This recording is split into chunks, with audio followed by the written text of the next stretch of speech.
Hi, so I'm Vince, I'm the guitar player and vocalist for FRACTAL Universe. I'm Valentin, the bassist from FRACTAL Universe. I'm Clément, I play the drum for the band. I'm Hugo, I do guitars. Okay.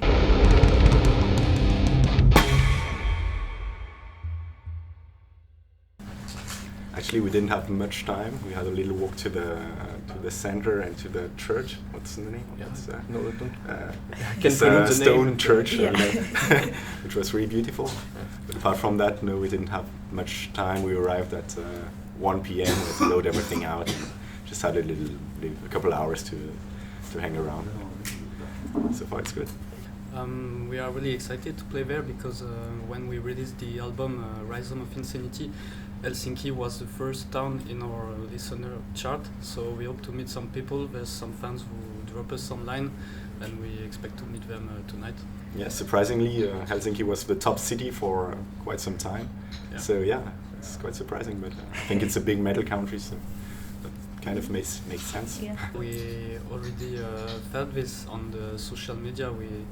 We had a lot of new fans on the Facebook and Instagram, and we had a lot of support at the merchandising, and so it's really a good opportunity for us to increase the band, to spread the word about us and stuff. So yeah, it's good for now. Yeah, we meet new people every day, and surprisingly also some people in countries we've never been to already knew the band and were like, or knew the lyrics of the songs sometimes. It's surprising. Yeah, it's been good. It was a bit hard at the beginning to get used with the bus and to sleep in the bunks, but now we sleep well, and we didn't expect so many stuff to carry on a daily basis. This has been a really huge surprise, and yeah, now we have our daily routine. We try to visit the cities we play. Then we have a load-in, or it's before or after, whatever. But yeah, we have a good daily thing. And we made a lot of good friends with the other bands also, which is great. Well, we did a lot of smaller tours or like tours with our band, so it's a totally different atmosphere. It's like the first time for us in a nightliner with 4 other bands, so you have to adapt to it. But in the end, I think it's much more comfortable that way. It's only in the beginning you have to adapt to the new conditions. Just work hard and try to make release, video clip, and be professional on social medias, and it will come naturally if you do it good, I think. In French metal as a whole, the impact is really huge. I think you can't go to a metal show without hearing like GOJIRA on some speakers or whatever. I think it's really helped the French metal scene to grow, and also to grow internationally, I think. So of course they also had an impact on us, I guess. I think we try to, while we have death metal roots, we try to also bring in lots of different influences from stuff like jazz or progressive rock, or also different instruments like percussions, African percussions, or that kind of stuff. So that as a whole, I think, contributes to our sound. Maybe some chorus you can remember easily. It's something we try to put in the song. For example, with Flashes of Potentiality, the chorus you can really get into when you listen to it the first time. So maybe it's something a bit different. Try to get good and catchy songs also.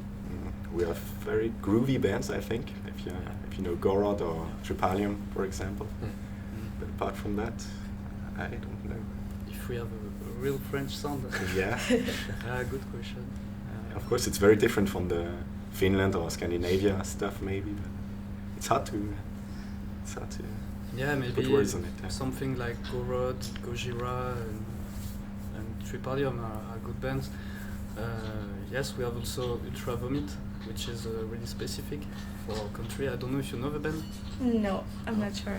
Okay. It's really huge in France. Yeah, it's like a parodic metal band. Yeah. But they do it really good, actually. They're very good musicians, and they're also extremely funny, so they're one of the hugest metal bands in France, I guess. Yeah, I think nowadays it's very important to post as much as you can on social media, because nowadays it's kind of hard for a band to exist, or at least for a new band to exist without that. So I think for us it's very important to answer to all the questions of our fans or whatever to grow a strong fan base, you know. Yeah, and I think that way they feel like a part of the band history, and they take part in the adventure, because some of them followed us for years. For example, we had this fan in Poland we met twice.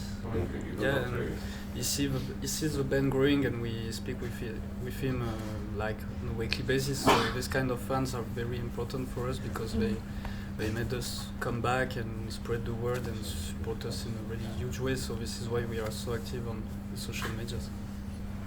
Come to our shows, yeah. Or if they can't come to the shows, maybe buy some merchandise, or just maybe share the videos, share the stuff. Yeah, give us a positive comment if you enjoy the stuff. That's all things that help, I think. We try to play the song really precisely, but at the same time to bring stage presence, so they can wait for a huge impact during the show, and also lights, smoke machines and stuff. So it's going to be, I think, awesome for them tonight if we play good.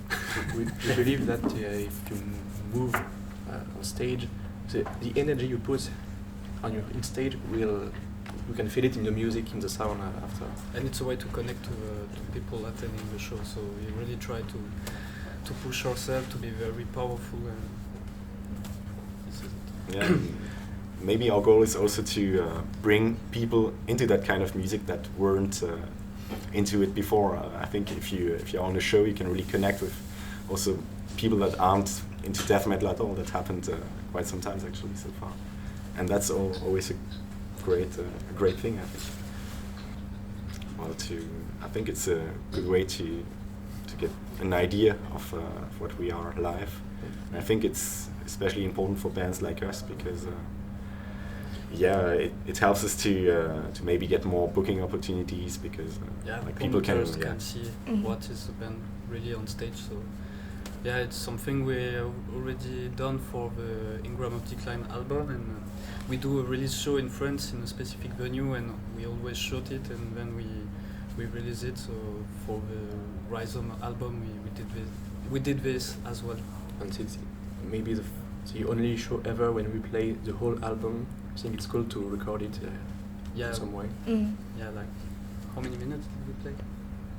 1 hour and a half, I think. Yeah, so it's our longest show, and it's not always this kind of show we play. I think we work a lot on the stage presence also when we rehearse. I think it's something that now happens quite naturally. In the beginning we were like a bit thinking about this, we should do that on that part, and now I think everything flows quite naturally. We don't have to talk much for it to happen like that.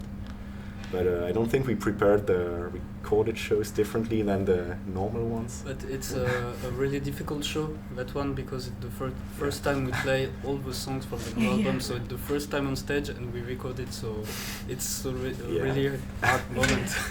So you had to also rehearse like a lot more songs than you usually have to probably. As you said, it was a lot of stress because it was the very first time playing these shoys, these songs. Yeah, we had a lot of shows actually before that tour. We played with Black Dahlia Murder, Cannibal Corpse, Whitechapel. So we tried a lot of songs during all these shows, and we spoke a lot about how have you feel this one with the crowd and stuff. And we decided to put the more efficient set list we could, and we tried to bring new songs and also old songs from Ingram. So you will see that tonight. Actually, the new album is almost complete now, so we have all the music written out, and now we are working on the pre-productions for vocals. Basically, the writing process is something that this is like a constant process. As soon as we have finished one record, we start writing new stuff, because for us it takes quite some time to mature the ideas, to work everything out. So if you want to keep this rhythm of a release every 2 years, it has to be a steady work, and for now we managed to keep it. I think we built habits. Actually, it's something we try to be focused before going on stage, like clean your mind and be ready on a physical level, and then we just go for 30 minutes and we try to avoid any kind of disruption. So it's also, we play these songs so much, we rehearse them so much that you don't have to think about it a lot. So we can focus on interacting with people, interacting with each other also. And yeah, the key is not to think about the musical part too much. Just let it flow. Yeah, I don't remember who said so, but someone told me that when you start, I think it was someone from OPET, that when you start thinking about things, then it's actually a bit dangerous. It's dangerous. Yeah. So you also try not to think about anything. Yeah. What is difficult on this tour is that we don't rehearsal a lot. So the day before you could miss something, and the day after you have to play it again straight. And when the part is ongoing, you're like, okay, don't think too much, but don't fail it again. So it's fun. Well, for now we have a couple of several shows for this summer, mostly in France, like smaller size festivals and all that kind of stuff. And yeah, now the plan is to enter the studio in summer to record the new one, and then we will see what opportunities we get for the years to come. Hopefully more tours like this. Are you planning a release for 2021 or still this year? No, I think early 2021 is safe. Because yeah, you know, you have to prepare all the video material, prepare the release also with the label, so that takes some time, I think. Yeah, we have this stress factor behind us, I think. When you have to find a label, sometimes you lose several months between the time where you have your master record and the time you can finally hand it over to a label and you finally know what's going to happen with it. So this is quite convenient now for us, I think. It took a year between the mastering of Rhizomes and the release of it. Oh wow! So it's quite long when you don't have a label. It was stressful because we expected things from other labels and nothing happened, and then we had a hard time in UK. And there was a tour we was supposed to do which just collapsed for us. So yeah, it was a hard time, but when we managed to get the Metal Blade recorded, it was really like yeah. It was really good. Now we know where we're going. Yeah. Yeah, it's also a really nice opportunity, I guess, because it's such a big label, so you get plenty of new opportunities, I guess. Yeah, it's also very convenient to work with a professional environment, you know. Have people around you that know exactly what they do and that support you and that can help you out, meeting different people also. So. Fire. Definitely some cool lights, I think, like big productions of moving heads and that kind of stuff. And then maybe a video projection. Yeah. Something like this. Yeah. There's many things to do. Unlimited budget. But I think now for the sound we are pretty good. We have a good sound engineer that is right behind you.